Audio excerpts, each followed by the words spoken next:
Marwadi university మంచి భవిష్యత్తు కోసం తెలుగు విద్యార్థులు ఇష్టపడే యూనివర్సిటీ. కాల్ 9059052378 9059052379. జమ్మూ కాశ్మీర్ పెహల్గామ్ లో జరిగినటువంటి దాడి తర్వాత మాత్రం ఇప్పుడు కేంద్రం పూర్తిగా రాష్ట్ర ప్రభుత్వాలతోని డైరెక్ట్ గా మాట్లాడుతోంది. హోం మంత్రి అమిత్ షానే డైరెక్ట్ గా ఇప్పుడు సీఎంలందరికీ కాల్ చేసి ఎంతమంది పాకిస్తానీయులు ఉన్నారు వాళ్ళందరినీ కూడా డెడ్ లైన్ విధించాం, మనం 48 గంటల్లో వెళ్లిపోవాలి అని డెడ్ లైన్ విధించాం. కాబట్టి ఆ లోపల ఖచ్చితంగా వాళ్ళని పంపించాలి.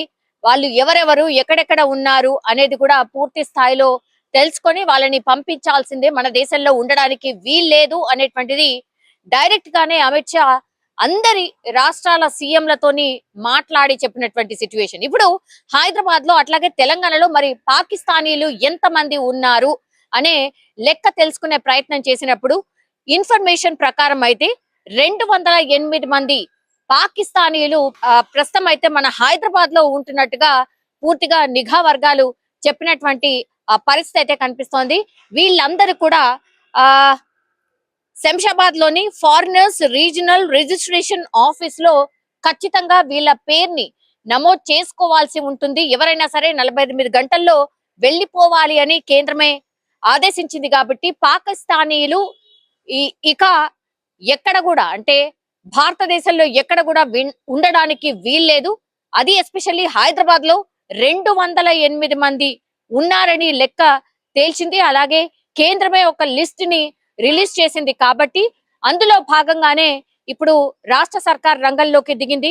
మరి ఎంతమంది 208 మంది ఉన్నారు అని కేంద్రం చెప్తోంది. కానీ ఇక్కడ నిజంగానే అంటే ఇతర దేశస్తులు ఎవరైతే ఇక్కడ వచ్చి నివసిస్తూ ఉంటారో వాళ్ళందరూ కూడా నేను ఇంతకు ముందు చెప్పినట్టుగా ఈ ఫారినర్ రీజనల్ రిజిస్ట్రేషన్ ఆఫీస్ లో నమోదు చేసుకోవాల్సి ఉంటుంది.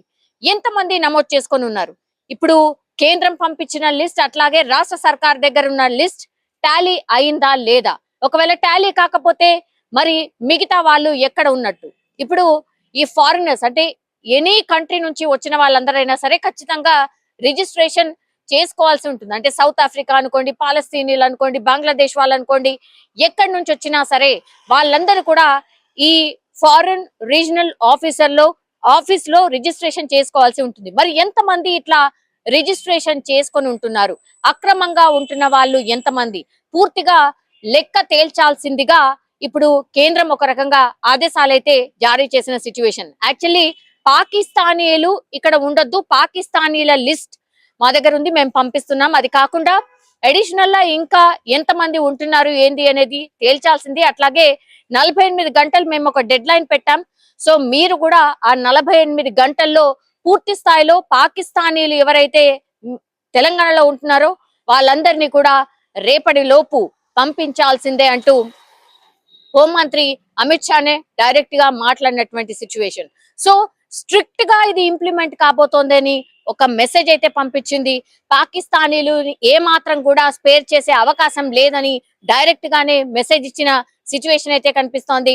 సో ఈ నేపథ్యంలోనే ఇప్పుడు కేంద్రం ఆదేశాలతోని రాష్ట్ర సర్కార్ కూడా రంగంలోకి దిగినటువంటి పరిస్థితి.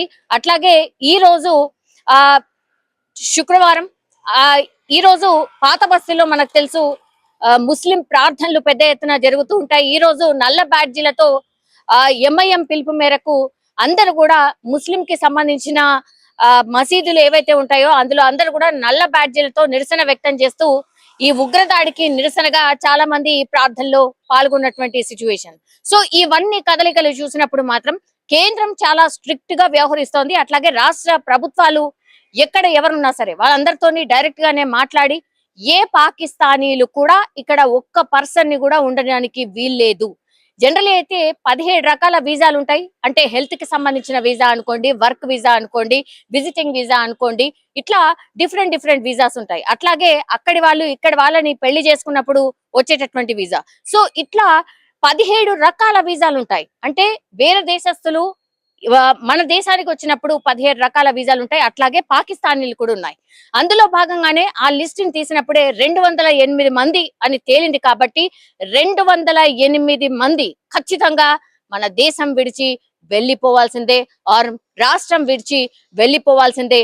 ఇది స్ట్రిక్ట్ గా ఇంప్లిమెంట్ కాబోతోంది అని చెప్పకనే చెప్పినటువంటి సిచ్యువేషన్. ఇప్పుడు పేషెంట్స్ ఎవరైనా ఉన్నారు, ట్రీట్మెంట్ కోసం వచ్చిన వాళ్ళు ఎవరైతే ఉంటారో స్పెషల్ కేటగిరీ కింద మరీ నడవలేని పరిస్థితిలో ఆర్ అన్కాన్షియస్ ఉన్న పరిస్థితిలో, లేదంటే ఏదైనా సర్జరీ చేసినటువంటి పరిస్థితిలో అట్లాంటి వాళ్లకు మేబీ స్పెషల్ పర్మిషన్స్ తీసుకున్న తర్వాత మినహాయింపు ఇస్తారేమో. కానీ మిగతా వాళ్ళని మాత్రం ఖచ్చితంగా ఏ ఆస్తులున్నా ఇంకేమున్నా సరే ఈ రాష్ట్రం ఆర్ ఈ దేశం విడిచి వెళ్లాల్సిందే. ఎందుకంటే దేశవ్యాప్తంగా మనందరికీ తెలుసు హై అలర్ట్ కొనసాగుతోంది. ఎందుకంటే ఇంకా కూడా ఈ ఉగ్రదాడు జరిగే అవకాశం ఉందని కేంద్ర ఇంటెలిజెన్స్ వర్గాలే, కేంద్ర నిఘా వర్గాలే పూర్తిగా చెప్పినటువంటి సిచ్యువేషన్ అయితే కనిపిస్తోంది. అందుకే ఇప్పుడు హోంశాఖ రంగంలోకి దిగినట్టు స్పష్టంగా అర్థమవుతోంది.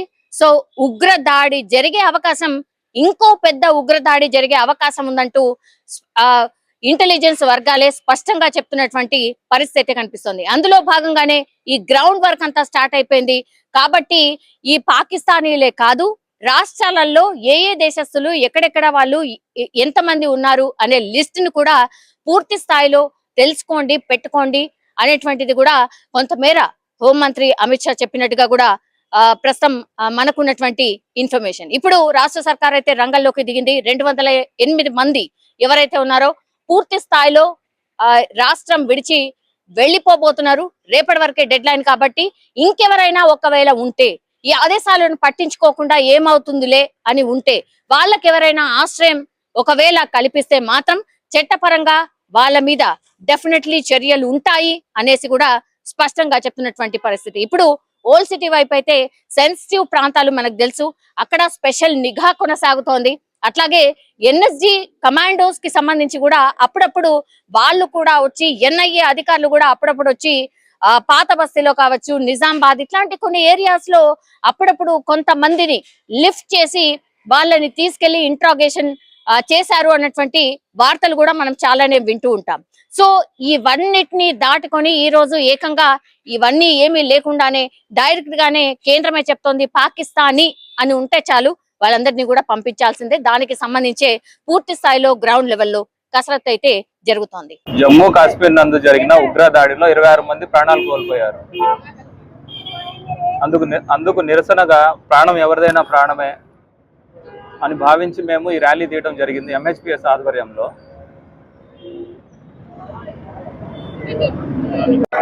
हिंदू मुस्लिम हिंदू मुस्लिम हिंदू मुस्लिम